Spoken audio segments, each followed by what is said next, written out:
Öyle sanıyoruz ki Maya uygarlığı dünya üzerinde yaşayan gelmiş geçmiş en ilginç, şaşırtıcı hatta en gizemli insan topluluklarındandır. Antik dönemlerde dahi bilim ve araştırmaya üst düzey önem vermiş, sosyal barışı ve dengeyi sağlamış, matematik ve astronomi ile uğraşmış, tıpta zamanlarına kıyasla çok ileri atılımlar yapmışlardır. Sanatsal çalışmalar, seramik, resim, müzik ve heykeltıraşlık çok ilerlemiştir. Gramer kullanımı ve sözlü dilde üst seviyededir. Geride bıraktıkları cevapsız o kadar çok soru vardır ki günümüzde dahi tarihçiler ve bilim insanları hala Mayalara ilişkin gizemli bilgileri çözmek için uğraş vermektedir. Bu belgeselde bu sorulara yanıt vermeye çalışacağız.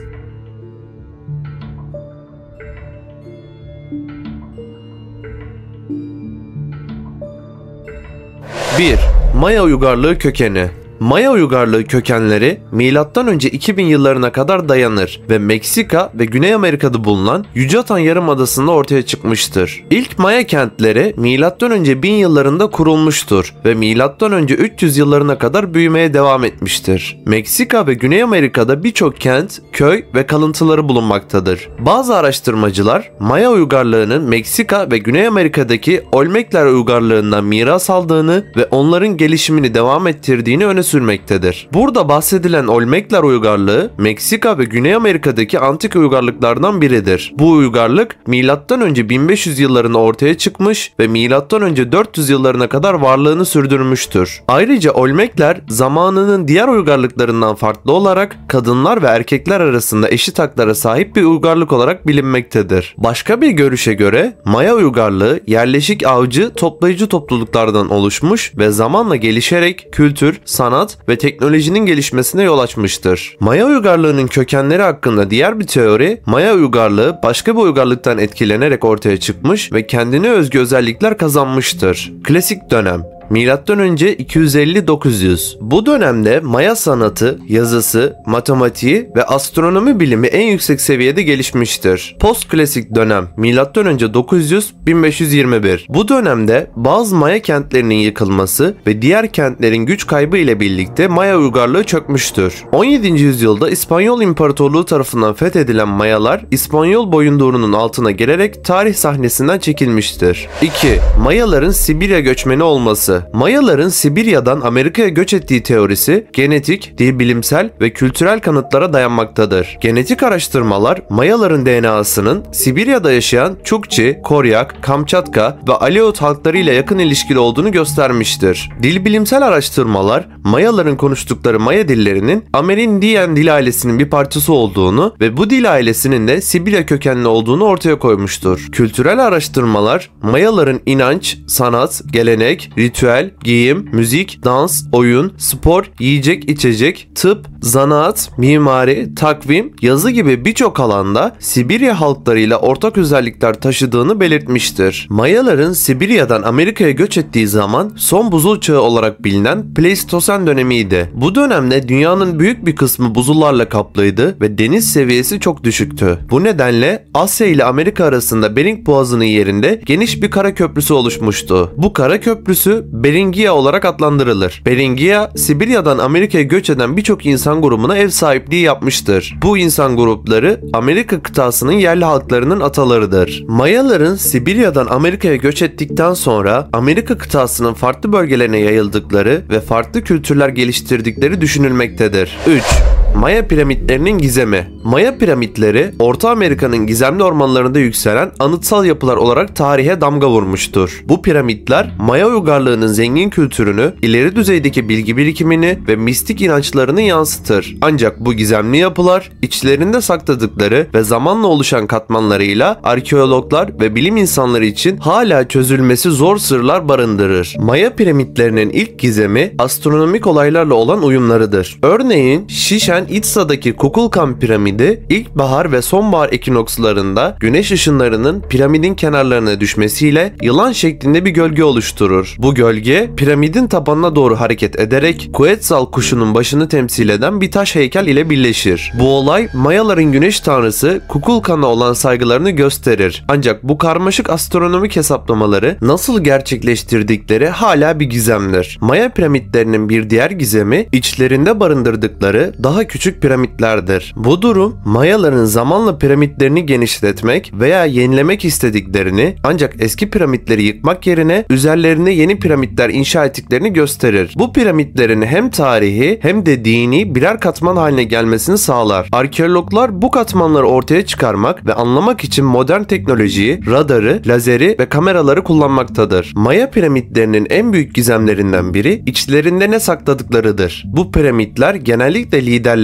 soyluların veya din adamlarının mezarları olarak kullanılmıştır. Mezarlar genellikle piramidin en üstünde veya en içinde yer alır ve ölen kişinin öbür dünyada ihtiyaç duyacağına inanılan eşyalar, takılar, silahlar, giysiler, yiyecekler ve içecekler, hatta hizmetçiler ve aile üyeleriyle birlikte gömülürdü. Mezar duvarları ölen kişinin hayatını, başarılarını ve inançlarını anlatan resimler, yazılar ve sembollerle süslenirdi. Ayrıca piramidin her 4 ana merdiveninde toplamda 364 adet basamak bulunmaktadır. Her bir merdivenin 91 basamağı vardır. Ancak en dikkat çekici olan detay piramidin en üstünde yer alan ve tüm merdivenleri birleştiren tavan basamağının eklenmesiyle toplam basamak sayısının 365'e ulaşmasıdır. Bu sayı güneş yılındaki gün sayısına tam olarak denk gelir. Maya astronomisi ve takvim sistemine gösterilen bu hassasiyet piramitlerin yapıldığı dönemdeki ileri matematik bilgisini gösterir. Ayrıca Maya piramitlerinin gizemli bir diğer yönü de sesle ilgilidir. Ana merdivenlerinde yapılan araştırmalara göre el çırpıldığında ortaya çıkan sesler Quetzal kuşunun cıvıltısına benzer. Quetzal kuşu Maya mitolojisinde önemli bir yere sahiptir ve kutsal kabul edilir. Ancak bu ses fenomenin tam olarak nasıl oluştuğu ve bu kuşa olan bağlantısı hala bilinmemektedir. Bilim dünyası bu gizemi çözmek için çalışmalarını sürdürmektedir. 4.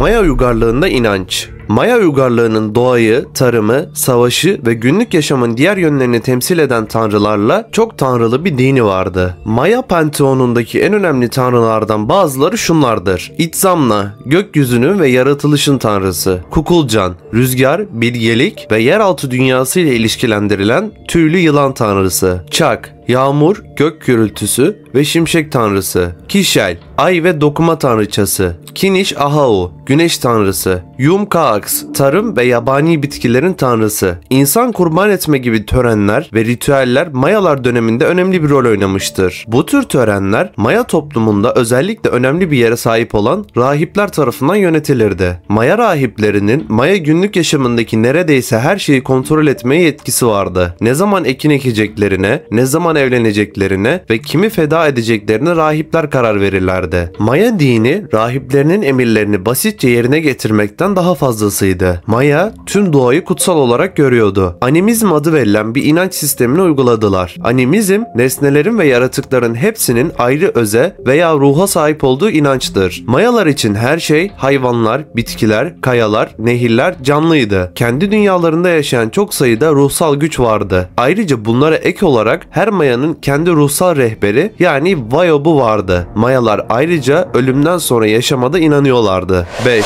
Maya kültüründe tutsakların tanrılara kurban edilmesi. Maya uygarlığı antik dönemdeki birçok uygarlık gibi tanrılara sunulan kurban ritüelleri ile bilinir. Ancak tutsakların tanrılara kurban edilmesi konusu Mayaların geçmişinde karmaşık bir ritüel ve kültürel uygulamaya işaret eder. Maya kültüründe kurban ritüelleri genellikle mahsul bolluğunu, liderlik değişikliklerini veya doğa olaylarını kontrol etmek gibi kutsal amaçlarla yapılırdı. Tutsakların kurban edilmesi ise özel ve nadir durumlarda gerçekleşirdi. Bu durum genellikle savaş sırasında esir alınan düşmanlara uygulanırdı. Ancak bu ritüel Mayaların tutsakları istekle kurban ettiği anlamına gelmez. Mayaların özellikle savaşlardan sonra esir alınanları tanrılara kurban etme geleneği bir tür cezalandırma ve liderleri kutsama amacını taşırdı. Ancak yapılan araştırmalar bu tür ritüellerin sıklıkla gerçekleşmediğini ve Mayaların insan kurban etmeye pek de istekli olmadığını göstermektedir. Tutsakların kurban edilmesi daha çok özel ve olağanüstü durumları kapsayan bir uygulama olarak ortaya çıkmaktadır. 6. Mayaların estetik anlayışı. Maya kültürü güzellik ve estetik anlayışında modern normlardan oldukça farklı bir perspektife sahipti. Mayaların güzellik standartları bugün bizim alışkın olduğumuz ölçütlerden oldukça ayrıktı ve ilginç detaylar içeriyordu. Mayalar özellikle Özellikle yüz güzelliği konusunda belirgin standartlara sahipti. Şaşılık Mayalar için güzellik anlayışında bir avantaj olarak kabul ediliyordu. Çocukların göz hizasında şaşılığı teşvik etmek adına gözleri şaşılı olacak şekilde lastik toplar asıldığı belirlenmiştir. Bu onlar için çekici ve güzel bir özellik olarak kabul ediliyordu. Kafa taslarının şekli de Maya güzellik standartlarında önemliydi. Asil bir görünüm elde etmek adına bebeklerin alınları doğumdan 5 gün sonra sıkı bir şekilde tahta ile bağlanarak kafa taslarının düzleştirilmesi amaçlanıyordu. Uzun bir kafatası Mayalar için asaletin bir simgesi olarak kabul ediliyordu. Mayaların güzellik ölçütlerine göre belirgin elmacık kemikleri, dar yüz, uzun ve belirgin alın, büyük, bükülmüş burun, çekik ve şaşı gözler, küçük ağız ve çıkıntılı yuvarlak çene gibi özellikler yüzün güzel kabul edilmesi için aranan niteliklerdi. Ayrıca asil insanlar burun şekillerini değiştirerek kartal benzeri bir görünüm elde etmeye çalışırlardı. 7.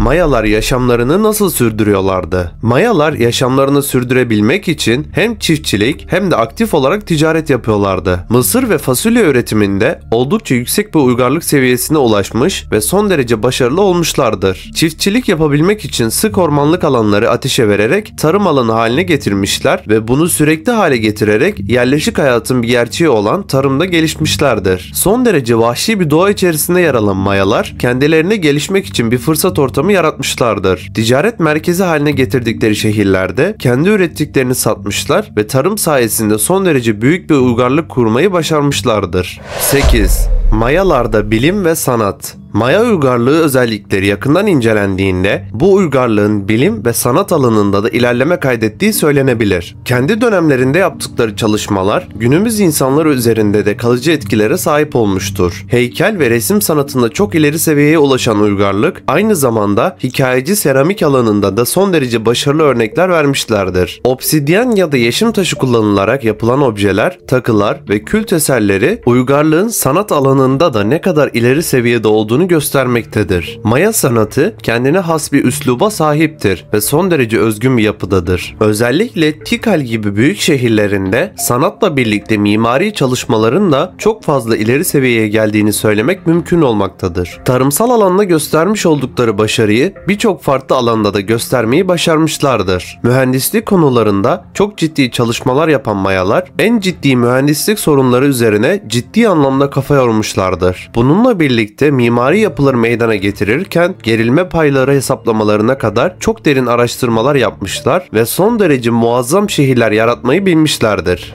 9. Arıların silah olarak kullanılması. Arıların silah olarak kullanılması Maya halklarının savaş stratejisinin önemli bir parçasıydı. Mayalar eşek arılarını su kabakları, ağaç kovukları, seramik kaplar, deri torbalar gibi farklı kaplara yerleştirerek düşmanlarına karşı kullanıyorlardı. Bu kaplar arıların çıkmasını engelleyecek şekilde kapatılıyor ancak havalandırma delikleri bırakılıyordu. Bu sayede arılar canlı tutuluyor ve öfkeli hale getiriliyordu. Savaş zamanı geldiğinde bu kaplar düşmanın üzerine atılıyor, kırılıyor veya açılıyor ve arılar da saldırıya geçiyordu. Bu taktik düşmanın moralini bozmak, kaos yaratmak, yaralamak, öldürmek veya kaçırmak için oldukça etkiliydi. Mayalar arıların silah olarak kullanılmasını sadece savaşlarda değil, aynı zamanda avlanma, koruma, cezalandırma, ritüel gibi farklı amaçlarla da uyguluyorlardı. Örneğin Mayalar arı kovanlarını avladıkları hayvanların etlerini sakladıkları yere asarak diğer hayvanların gelmesini engelliyorlardı. Mayalar arı kovanlarını evlerinin tarlalarının, mabetlerinin yakınlarına yerleştirerek hırsızlara, saldırganlara, hayvanlara karşı koruma sağlıyorlardı. Aynı zamanda arı kovanlarını tanrılara, atalara, doğaya saygı göstermek, bereket, sağlık, güç ve cesaret kazanmak için ritüel olarak da kullanıyorlardı. 10.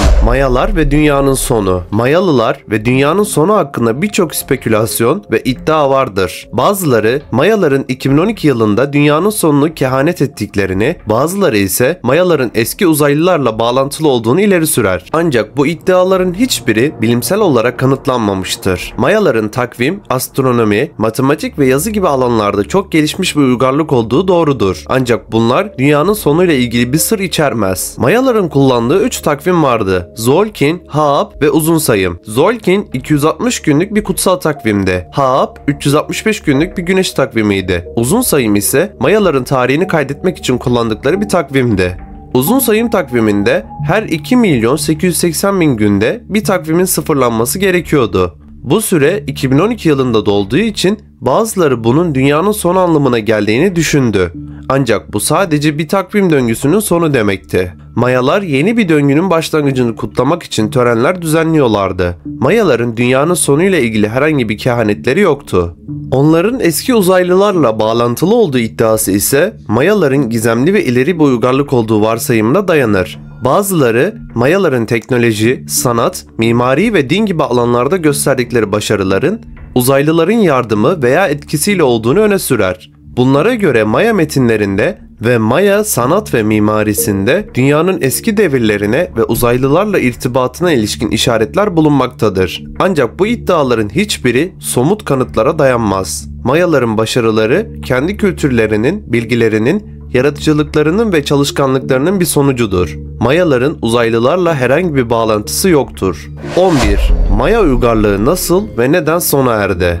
Maya uygarlığı tek bir devlet olarak değil, birçok bağımsız krallık ve devletten oluşuyordu. Maya uygarlığı tarihi boyunca 3 ana döneme ayrılır. Klasik öncesi, klasik ve klasik sonrası. Bu dönemlerde Mayalar farklı bölgelerde, kültürlerde ve siyasi yapılarla birçok şehir, kasaba ve köy kurmuşlardır. Maya uygarlığı 16. yüzyılda İspanyolların istilasıyla büyük ölçüde çökmüş ve birçok sır bırakmıştır. Gelin biraz da Maya uygarlığının çöküşü hakkında verilen teorilere değinelim.